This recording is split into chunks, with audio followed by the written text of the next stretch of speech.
All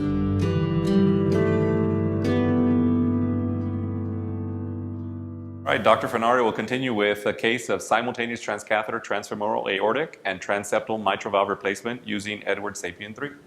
Thank you very much for having me again.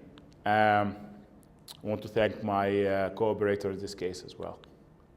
This gentleman is 83-year-old gentleman with non-actually severe aortic stenosis and severe native mitral stenosis with severe MAC and a moderate MR, who actually was referred to us with very severe dyspnea with minimal exertion, and actually within like few days even from referral to us, he actually started to have dyspnea at rest and was even admitted to the hospital for that.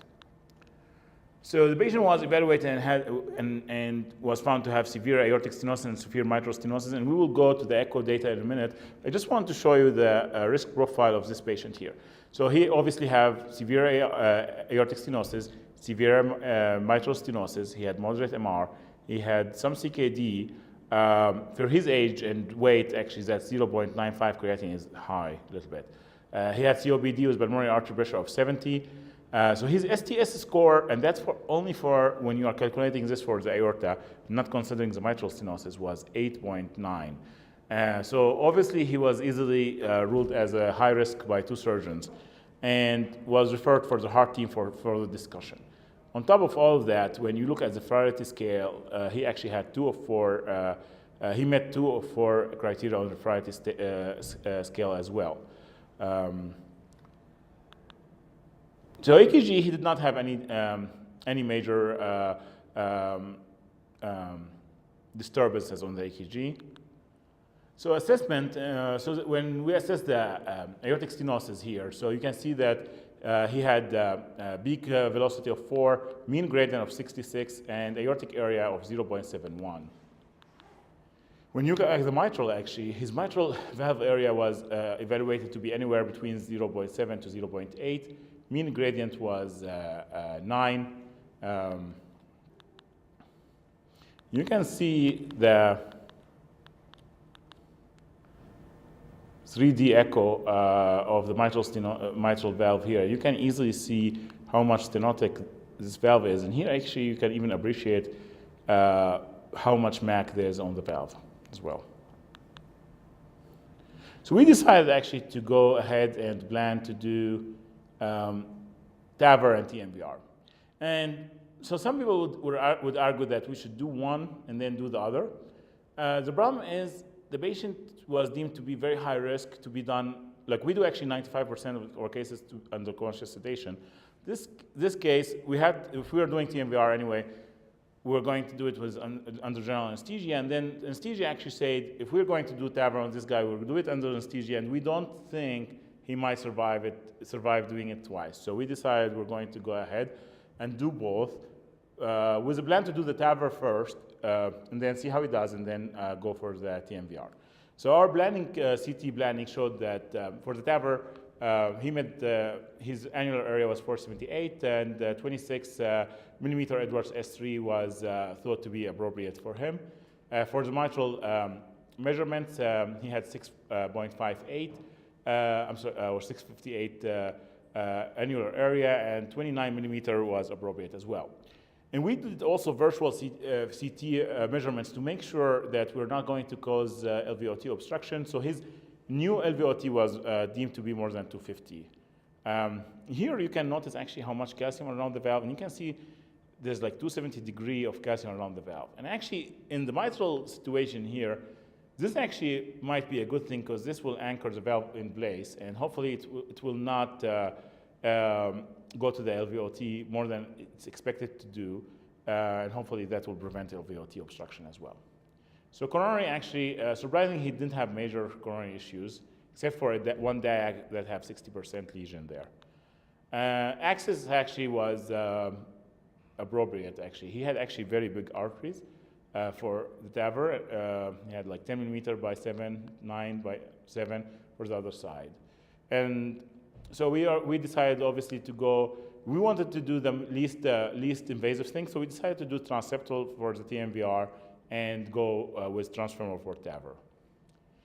So for us, like we decided we usually do transeptal on partial anticoagulation and then do full anticoagulation after that. So even though we decided to do the TAVR first, we actually did the transeptal and left the curly Baylis wire in the left atrium, and then went ahead to do did full anticoagulation, and went ahead to do the TAVR. The TAVR procedure actually was uneventful. So we crossed the valve. You can see that we're doing a balloon valvuloplasty here. We decided to do the TAVR actually first because we didn't want the TAVR valve to deform the TMVr. We wanted to do the TMVr after that as well. Then the valve actually went uneventful, and we got really very good results here. So you can see the valves being deployed. And there was no signs of actually any aortic paravalvular leak here. So at that point, the patient was still very stable. So we thought we were going to go ahead and go with the TMVr. So to do this, basically, we had to cross the aortic valve. You have to be very careful when you're crossing the aortic valve, not to disturb the papillary muscles, obviously. So you don't want to get tangled. You don't want to cause any trouble. You want to maintain that papillary muscle system. So what we use actually the Agilis sheet, and we crossed actually with the J wire, and then we got the big tail to the ventricle, and then we were able to exchange for confida wire here. And over the confida wire, we did balloon septoplasty, and that is a very important step here, because you are going to get the delivery system of 29 millimeter Edwards valve, which is almost like 16 French sheet size. You want to get that through the transeptal. So it's very important to do the septoplasty. So we usually do it with 10 by 40 balloon. Then after that, here you can see the mitral valve across the mitral annulus. And you can notice that it's not deep to the ventricle, and that's on purpose, obviously, to make sure we're not going to cause LVOT obstruction. So we did the deployment. There was actually some paravalvular leak, so we ended up both dilating the valve here. And after that, there was only mild, trace to mild perivalvular leak around the mitral valve, so we decided to leave it alone. You can see both valves sitting well here. So at the end of the procedure, we used figure of 8 suture for the venous side, and we used the bear close we did earlier for the arterial side. Everything went well, actually, for the procedure. The patient actually developed post-procedural atrial fibrillation. He had severe mitral disease, so we decided to, instead of putting him on aspirin and Plavix, we ended up putting him on aspirin and warfarin. Many people will say we'll put Plavix and warfarin. I don't think anybody knows what's the right answer here, but that's what we did. So the patient actually is doing still fine now 10 months after that. So this is the echo at 6 months after the procedure. And the mitral valve area was 1.83, and the mean gradient across the mitral valve was 4 instead of 9. The aortic valve area was 1.53 instead of 0.7, and the gradient was 12 instead of 66. So we got very good results on both valves. The patient is actually, his symptoms, he went from NYHA stage 4 to 2. So symptomatically, he's doing much, much better, and obviously he survived up to for 10 months right now. So, thank you very much. Great case, great case. A couple of comments. So, TMVr is the up and coming kid in the field of interventional cardiology. And so, what anatomic criteria do you use to decide whether to approach the mitral valve implantation via transeptal versus the transapical approach? Right. So I think like probably transeptal is going to end up being the best way to go. However, there are many things related to the septum that you have to take in your consideration. So you have to make sure in addition to the cardiac CT assessment, and I'll come to that in a minute, you have to make sure with TE that the septum is appropriate. So you don't want to do transeptal in a very thick septum in any septum that have any kind of intervention before, like any closure, if the patient had surgery before and they might have a stitch there, you don't want to choose Transeptal in these cases. And the reason why I'm saying actually the thing about the stitch, because we actually tried to do one of the cases where the patient was not had EF of 20%, was not a candidate for transapical, and they had to do, the surgeons a few years ago stitched the septum during the surgery, and we thought it was not going to be an issue. However, even we did the same thing we do. We even went with bigger balloon for septoplasty. We still could not, it was a thicker septum as well. We could not cross with the valve delivery system over the wire, whatever we did actually. So you need to know that the septum itself, the anatomy of the septum itself is going to be good. You have to do a lot of planning, way more than the TAVR. You have to know, you have always to simulate the presence of the TMVr valve there and make sure that the LVOT that's going to be created after you put the TMVr, or that's what's called the new LVOT, you need to know that the area of that is more than 250 millimeter square, or otherwise you're actually putting the patient at very high risk of LVOT obstruction, and that's actually the main reason for mortality in these patients. So there's a lot of planning goes there. Many people do, especially like when it's a spontaneous transcatheter case, they say transapical might be a great choice because you can do both from the same axis.